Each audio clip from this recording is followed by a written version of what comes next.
sur la France.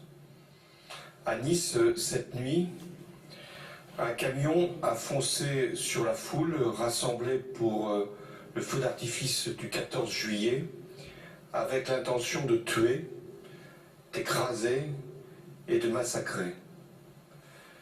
Nous déplorons, à l'instant où je parle, 77 victimes, dont plusieurs enfants, et une vingtaine de blessés en urgence absolue.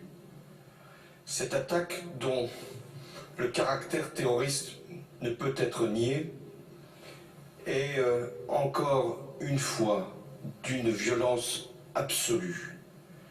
Et il est clair que nous devons tout faire pour que nous puissions lutter contre le fléau du terrorisme. Le conducteur a été abattu.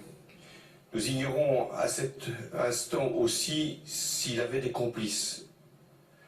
Mais nous faisons en sorte que son identification, qui va être vérifiée, puisse nous mettre sur ces pistes éventuelles.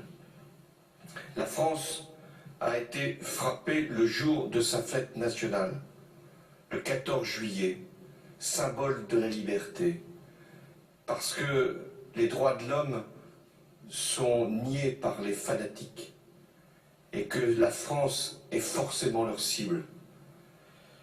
J'exprime, au nom de la nation éplorée, notre solidarité à l'égard des victimes et de leurs familles. Tous les moyens sont déployés pour venir en aide aux blessés. Le plan blanc qui mobilise tous les hôpitaux de la région a été déclenché.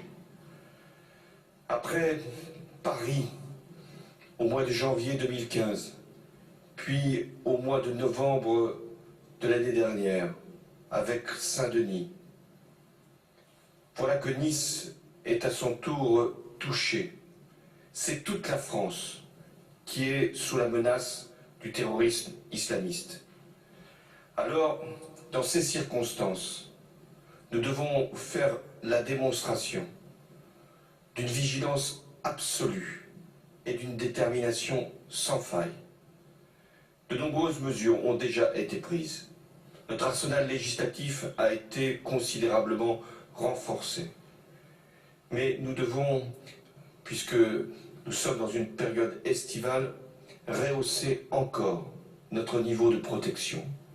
Aussi, j'ai décidé, sur proposition du Premier ministre et avec les ministres concernés, de la Défense comme de l'Intérieur, d'abord que nous allons maintenir à un haut niveau l'opération Sentinelle, celle qui permet de mobiliser 10 000 militaires en plus des gendarmes et des policiers. J'ai également décidé de faire appel à la réserve opérationnelle, c'est-à-dire à tous ceux qui ont un moment été sous les drapeaux ou ont été dans les effectifs de la gendarmerie pour venir soulager les effectifs de policiers et de gendarmes. Nous pourrons les déployer sur tous les lieux où nous avons besoin d'eux, et en particulier pour le contrôle des frontières. Enfin, j'ai décidé que l'état d'urgence, qui devait prendre fin le 26 juillet, serait prolongé de 3 mois. Un projet de loi sera soumis au Parlement d'ici la semaine prochaine. Rien ne nous fera céder dans notre volonté de lutter contre le terrorisme. Et nous allons encore renforcer nos actions en Syrie comme en Irak. Et nous continuerons à frapper ceux qui, justement, nous attaquent sur notre propre sol dans leurs repères. Je l'ai annoncé hier matin. Un conseil de défense se tiendra demain. Il examinera toutes les mesures que nous avons déjà prises et que je viens d'annoncer. Permettra ainsi le déploiement de tous les effectifs nécessaires dans tous les sites et dans toutes les villes où nous avons besoin de protection et de vigilance. Je me rendrai avec le Premier ministre pour soutenir la ville, ses élus, dans cette épreuve, et pour mobiliser tous les moyens nécessaires. La France est affligée par cette nouvelle tragédie. Elle est horrifiée par ce qui vient de se produire. Cette monstruosité qui consiste à utiliser un camion pour tuer, délibérément tuer, des dizaines de personnes qui venaient simplement pour fêter le 14 juillet. La France, elle est éplorée, elle est affligée, mais elle est forte.